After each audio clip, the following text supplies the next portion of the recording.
عجب صحنه‌ای. یک طرف اوج قساوت جلادان است که برای قدرت و زر و زور هر جنایتی کردند و می‌کنند، و طرف دیگه اوج شجاعت آرمانگرایان راه آزادی است که برای آزادی مردم و میهنشون به هر فداکاری دست میزنند. درود بر این قهرمانان.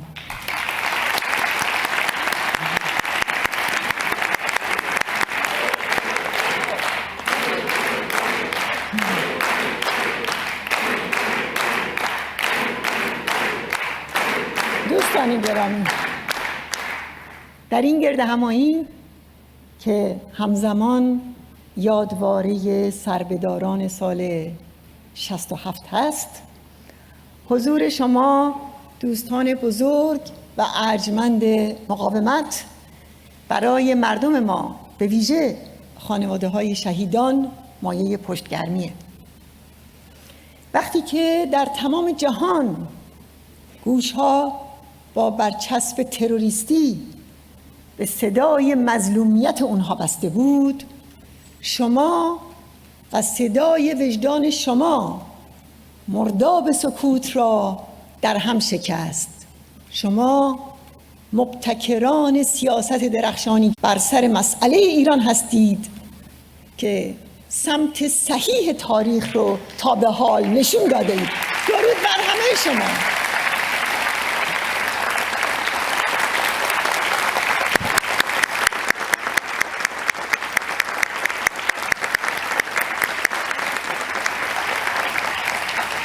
شما بودید که بارها گفتید در این رژیم وحشی دنبال میانه رو گشتن توهم و سراب است. و حالا که خامنه ای یک جلاد رو رئیس جمهور خودش کرده، همه به اونچه که شما گفتید اذعان میکنند. بله، شما حقیقت رو گفتید. زمان میگذرد و حقانیت مواضع شما در مورد مجاهدین و مقاومت ایران و جایگزین دموکراتیک به اثبات میرسد. درود بر همه شما.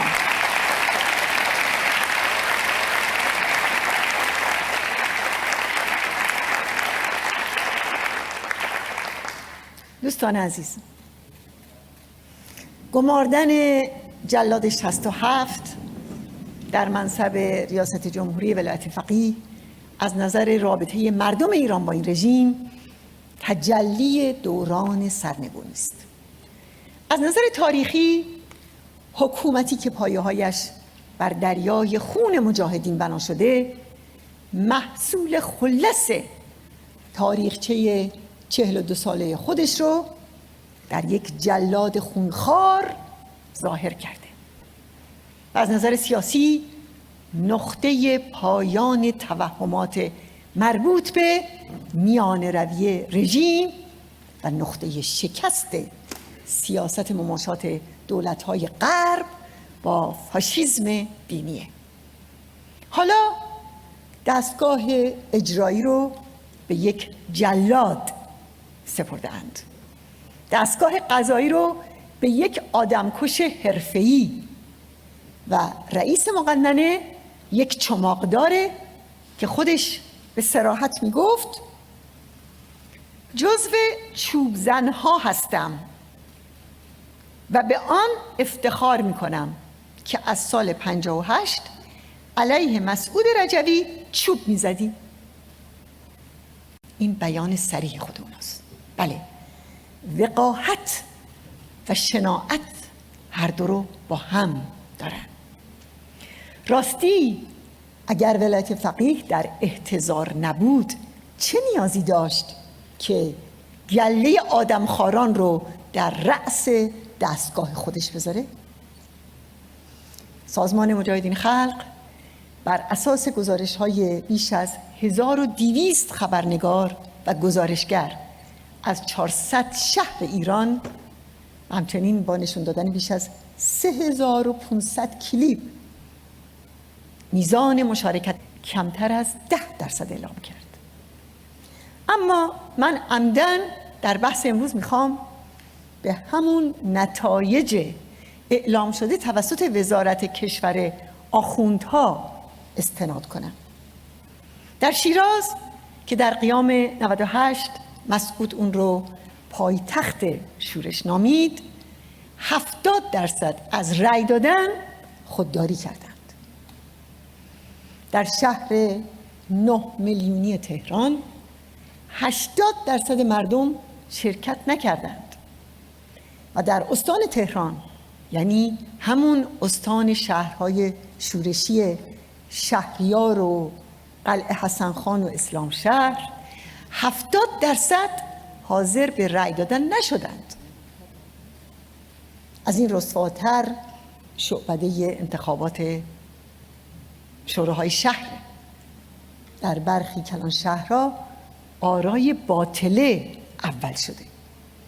در تهران درصد مشارکت فقط 14% و در تبریز فقط 1.5%. بله، این حکومت 1.5% هاست. قلب داستان این است که شرایط عینی برای سرنگونی رژیم فراهم شده است و تا جایی که به مردم ایران برمیگردد، در مقابل آرایش جنگی و سرکوبگرانه جدید رژیم مثل همیشه عزمشون رو برای سرنگونی رژیم ولایت فقیه 100 برابر میکنند.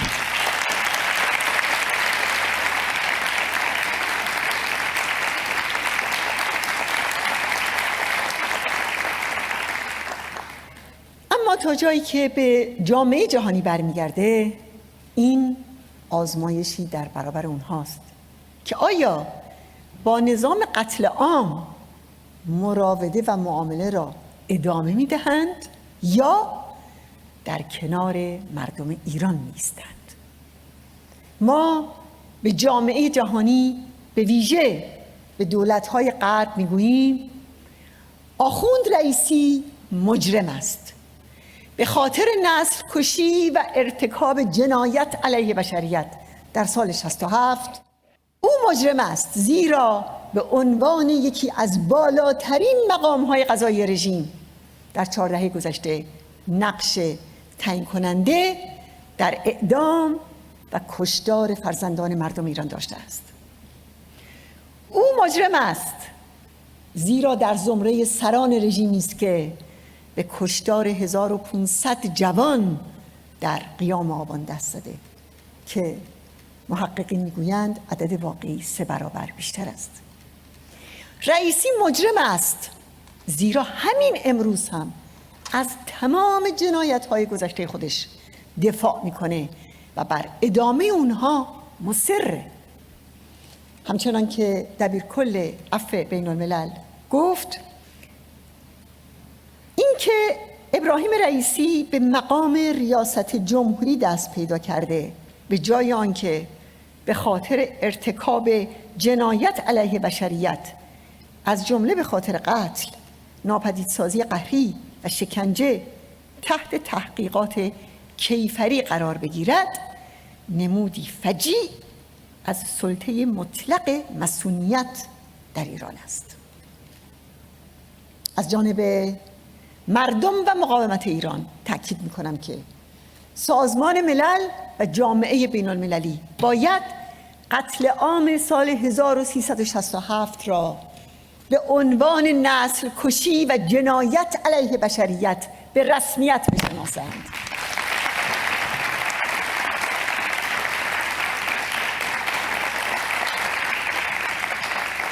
از شورای امنیت سازمان ملل می‌خواهم که ترتیبات حسابرسی و محاکمه بین المللی سردمداران رژیم آخوندی، به ویژه خامنه‌ای، آخوند رئیسی و اژه‌ای را به جرم ارتکاب نسل کشی و جنایت علیه بشریت فراهم کند.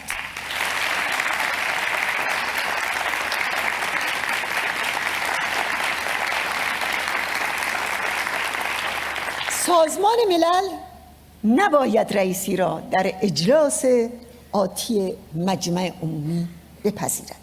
این اهانتی نابخشودنی به مردم تمام کشورهایی است که نمایندگان خودشون رو به ملل متحد میفرستند. بله، باید سازمان ملل مانع این ورود شود.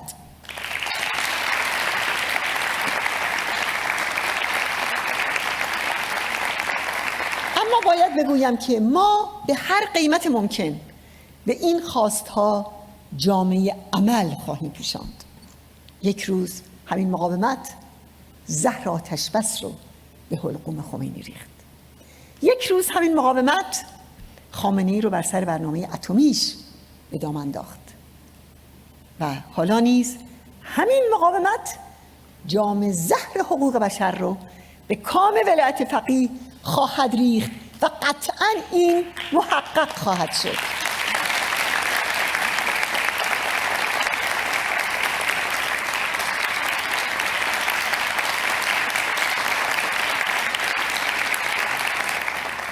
دوستان گرامی، قتل عام سال 67 از تاریک‌ترین لحظه‌های تاریخ معاصر ایران و به قول بارونس بوتروید این بزرگترین جنایت علیه بشریت بعد از جنگ جهانی دوم بود که کیفر داده نشده باقی مانده است. در این لحظات به 33 سال پیش برمیگردیم و صحنه سوال و جواب‌هایی رو پیش چشم خودمون میاریم که هر کدومش سرنوشت و زندگی یک زندانی رو تعیین میکرد. در اتاقی نه چندان بزرگ در اوین یا گوهردشت یا در مشهد یا اصفهان، شیراز، تبریز، اهواز یا 10 شهر دیگه سرها بریده بینی بی جرم و بی جنایت. یک طرف چند آخوند و جلاد نشسته اند، یعنی همون اعضای هیئت مرگ، که در میان همین ابلیس های آدم رو یکی از شریرترین و وحشیترین آنها ابراهیم رئیسی است و در نقطه مقابل رو در روی اونها یک زندانی تنها به عنوان متهم قرار دارد. او جرمی مرتکب نشده است، بلکه از نظر محاکمه کنندگان جرم یک جنبش را نمایندگی می کند. وکیلی ندارد، اما باید وکیل یک خلق سرکوب شده باشد و شاهدی در بیدادگاه حضور ندارد. تنها شاهد خودش است. شگفت انگیز این که سؤالها درباره هیچ جرمی نیست، بلکه درباره این است که او در کجای این زمانه ایستاده است. سؤالها این است: آیا حاضرید مجاهدین و رهبران آن را محکوم کنید؟ آیا آماده اید برای جنگیدن با مجاهدین به نیروهای مسلح جمهوری اسلامی ملحق شوید؟ آیا حاضرید در مورد رفقای سابقتان جاسوسی کنید و با مأموران اطلاعاتی همکاری کنید؟ آیا حاضرید عضو جوخه های اعدام شوید؟ آیا حاضرید یک مجاهد را دار بزنید؟ آیا حاضرید در مورد عقاید و فعالیت‌های سیاسی خود ابراز ندامت کنید؟ آیا به جمهوری اسلامی اعلام وفاداری می‌کنید؟ آیا آماده اید برای کمک به نیروهای نظامی جمهوری اسلامی پا به میدان مین بگذارید؟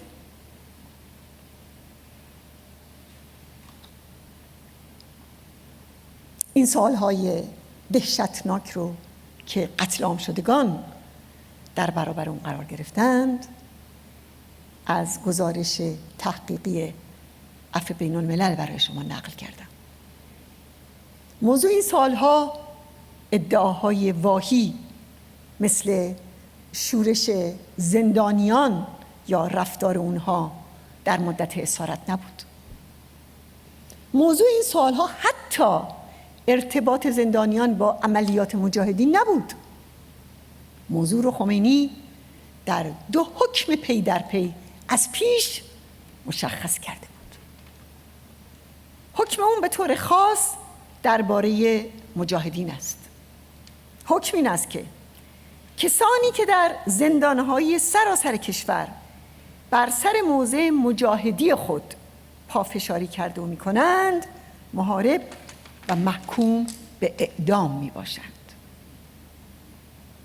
همون زمان رئیس دیوان عالی رژیم از خمینی سوال میکنه آیا این حکم در مورد مجاهدین محکوم به اعدامه که تغییر موضع ندادند یا شامل مجاهدینی هم میشه که دوره محکومیتشون رو طی میکنند ولی همچنان بر سر موضع نفاق خودشون هستند؟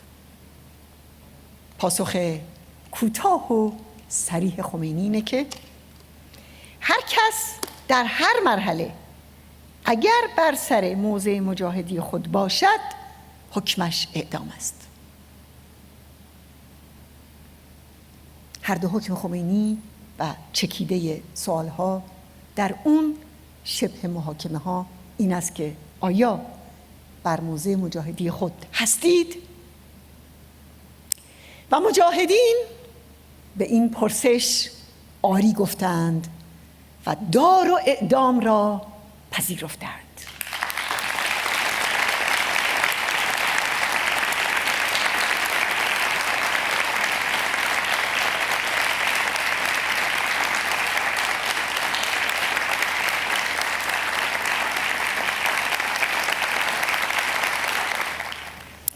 بین الملل در گزارش خود به مناسبت 30مین سالگرد قتل عام می‌نویسه قربانیان این کشتارها در نقاط مختلف کشور عمدتاً هواداران سازمان مجاهدین خلق هم از مردان و هم از زنان بودند. در استان تهران صدها نفر از مردان وابسته به گروه‌های مخالف چپ نیز اعدام شدند. عفو بین الملل اضافه میکنه در استانهای کردستان و آذربایجان غربی موج ناپدیدسازی‌های قهری و اعدام‌های فراغذایی چند صد زندانی وابسته به کمله و حزب دموکرات کردستان ایران را نیز قربانی خود ساخت. این ترتیب قتل عام مجاهدین به طور سراسری جریان داشت. همزمان ماشین کشتار رژیم بسیاری از زندانیان آزاد شده سابق یا افراد مظنون به هواداری از مجاهدین رو هم دستگیر و روانه سالن‌های حلق‌آویز کرد. تمام اونها در برابر همون پرسش سرنوشت قرار گرفتند. آیا بر سر موضع مجاهدی خود هستید؟ عجب سوالی. از اون روز تا همین امروز این پرسش پیوسته در برابر ما بوده و هست. این پرسش زمانه ماست. سر موضع بودن یا نبودن مسئله این است. اما مجاهدین به قول قرآن استحاله و بدلی نشدند و ما بدلو تبدیلا. ما به این پرسش آری گفته ایم و آری میگوییم و از سرنگونی رژیم و مقاومت برای آزادی مردم ایران هرگز دست بر نمی‌داریم.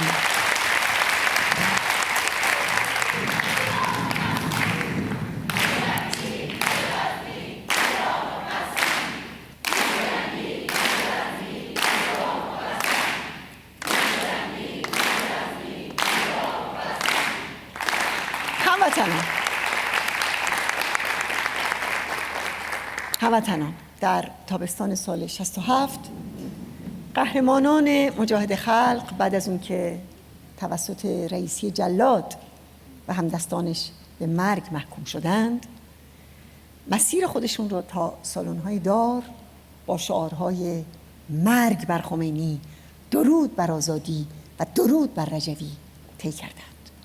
بله، این سرود خونسرشته آزادی و سرود پایداری نسلی است که سرنوشت تازه‌ای برای مردم و تاریخ ایران اراده کرده است.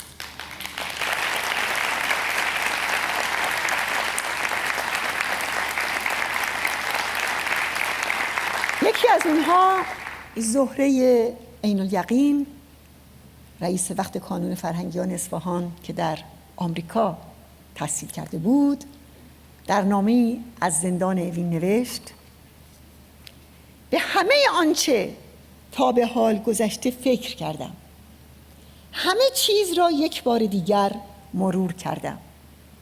فکر می‌کنم هر کس در صحنه زندگی نغمه خود را می‌خواند و می‌رود، ولی آنچه می‌ماند انسانیتی است که پاک و بی‌شائبه همچنان پابرجاست.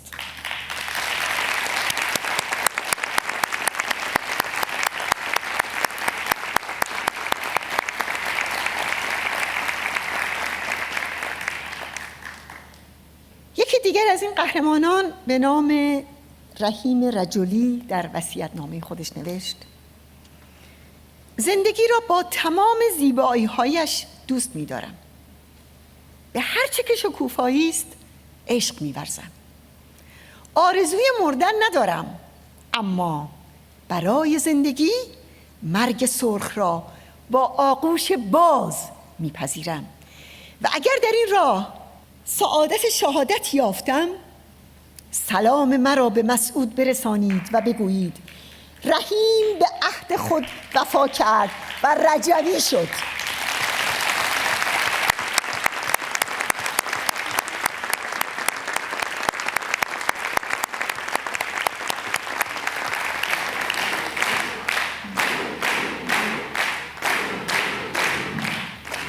این تعهد خونین نسل در نسل مجاهدین است که مریم گلزاده غفوری نوشته بود: تا یک مجاهد خلق باقی باشد نخواهد گذاشت انقلاب را از حرکت باز دارند. مجاهد خلق از همه چیز خود می‌گذرد تا ایران و مردم ایران را از بند اسارت رها کند.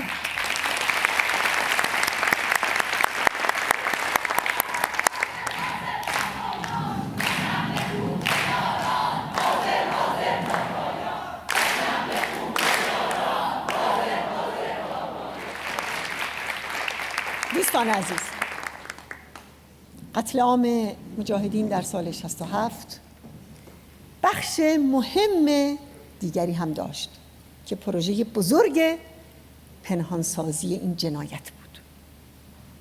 اما از هفته‌های اول بعد از شروع قتل عام، مسعود موج موضع‌گیری و افشاگری و دادخواهی رو در داخل و خارج ایران به حرکت درآورد.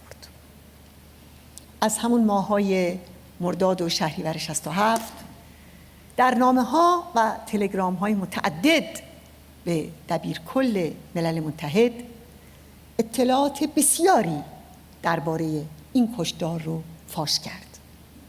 از جمله مفاد هر دو فتوای اصلی خمینی رو اعلام کرد.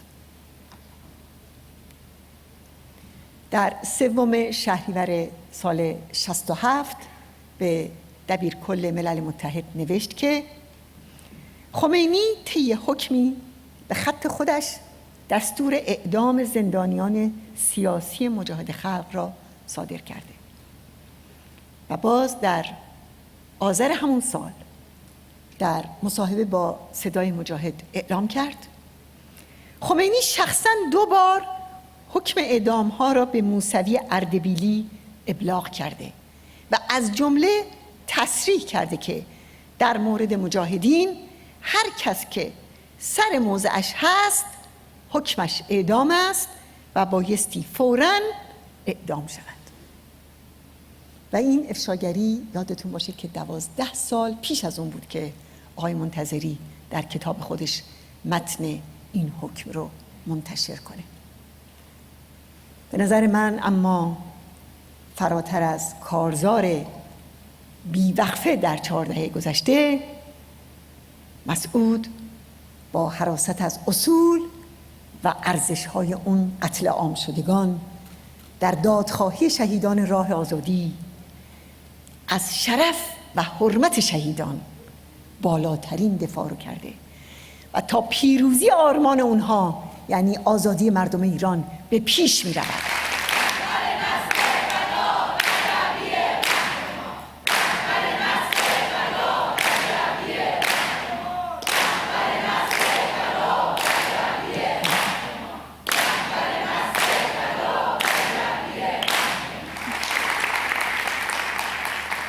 خیلی قابل توجه است که خمینی در عزلنامه آقای منتظری که در فروردین 1368 منتشر شد و حدود 700 کلمه است 9 بار به مجاهدین ارجاع میده و میگه تعداد اعدام شدگان را مجاهدین از طریق شما به آلاف و الوف رساندند.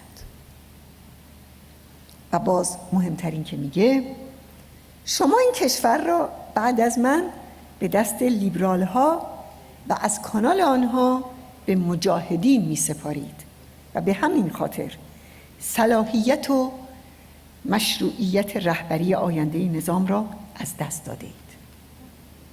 به گواهی وقایع 33 سال گذشته اون چه درباره این قتل عام فاش شد دستاورد جنبش دادخواهی بیوقفه است که مقاومت مردم ایران و خانواده های شهیدان و زندانیان و شکنجه شدگان و 1000 زندانی سیاسی مجاهد خلق از جمله بازماندگان قتل عام 67 در اشرف 3 عهدهدارش بودند.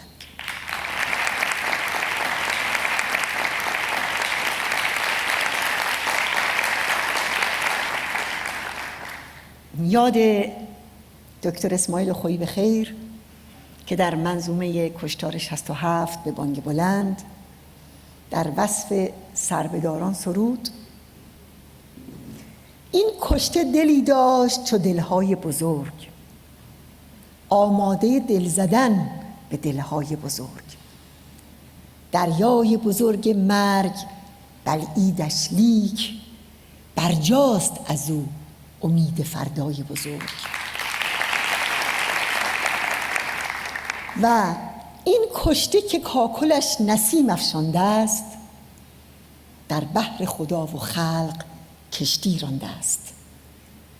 انکار کنی مجاهدین را؟ نه نه، اعدام کنیدش سر موضع مانده است.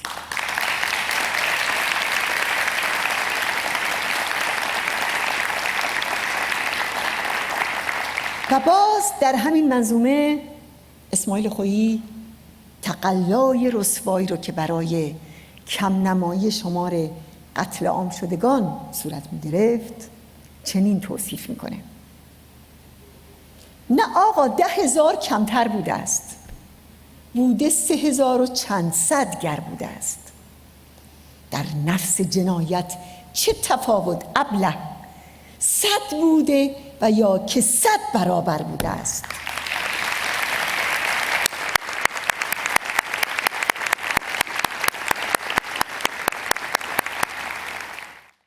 پیداست که جنبش دادخواهی همواره با یک ضد جنبش مواجه بوده که سرنخون در واقع به نهادهای اطلاعاتی رژیم میرسه و این ضد جنبش رشته‌ای از دروغ پراکنی ها و قلب واقعیت ها که یکی بعد از دیگری به اجرا گذاشته شده. اول اینکه سالهای سال با کتمان نامها و مشخصات قتل عام شدگان و پنهانسازی مزارهای اونها میخواستن کل فاجعه رو در سکوت نگه دارند. در سالهای بعد به تخریب مزارهای جمعی فاش شده رو آوردند. اما تلاش دیگه رژیم در مقابل جنبش دادخواهی هویت زدایی از سربداران مجاهده که به وسیله سرانگشتان وزارت بدنامش صورت میگیره.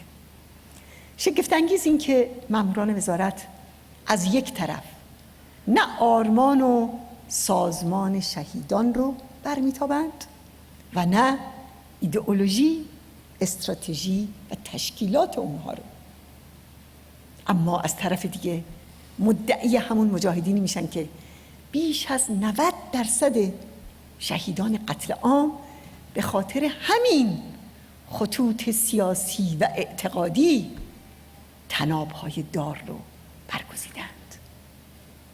اما نه کتمان جنایت، نه پنهان کردن مزار شهیدان و نه هویت زدایی از اونها نخواهد توانست جنبش دادخواهی را مخدوش یا متوقف کند.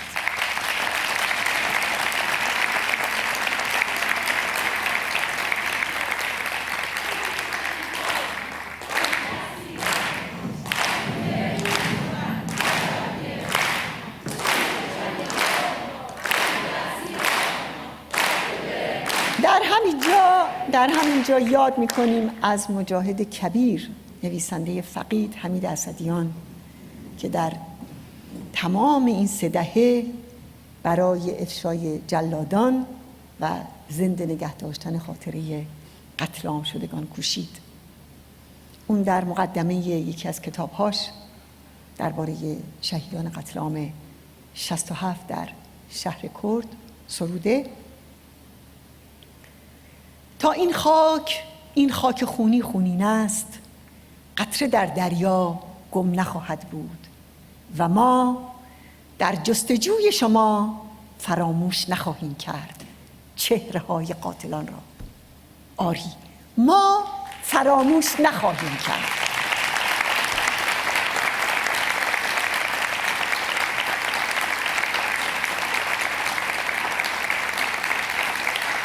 به خانواده‌های شهیدان، به خصوص به مادران شهیدان قیام آبان و زندانیان سیاسی مقاوم درود میفرستم و از همه هموطنان و هواداران و پشتیبانان این مقاومت در داخل و خارج ایران میخواهم جنبش دادخواهی را گسترش دهند. امروز جنبش دادخواهی قتل عام شدگان جنبش تمام مردم ایران برای سرنگونی رژیم آخوندی است.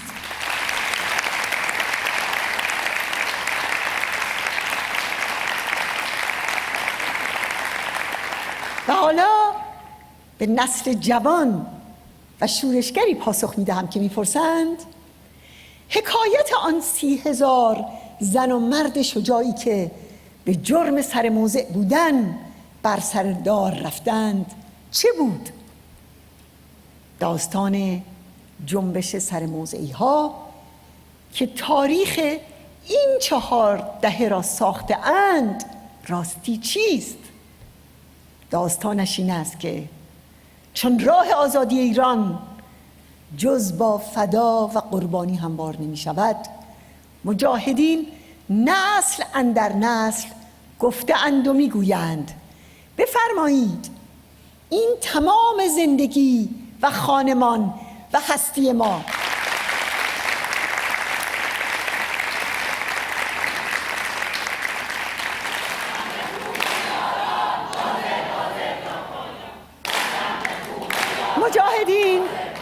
مجاهدین با انتخابی آگاهانه و مختارانه با گذشتن از همه چیز برای آزادی ایران و ایرانی عزم جزم کردند. آنها بر ایدئولوژی خودخواهی و منافع فردی در مقابل منافع مردم و بر ایدئولوژی جنسیت و تبعیض جنسی شوریده اند و راه رهایی و برابری را می‌گشایند.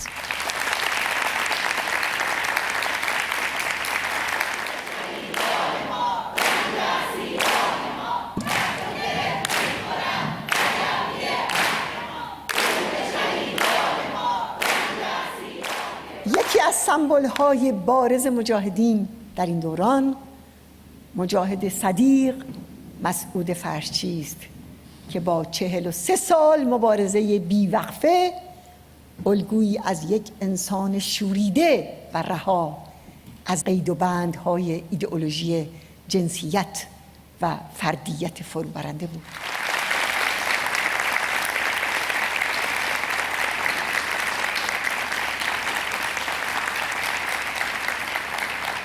بله، این زنان و مردان شورشی و رها هستند، همین گوهران بی‌بدیل و نوامیس آرمانی که امروز استحکام و پایداری مجاهدین را محقق کرده و آزادی و آبادانی در ایران فردا را تضمین می کنند. درود بر مجاهد والا و پاکباز مسعود فرشچی.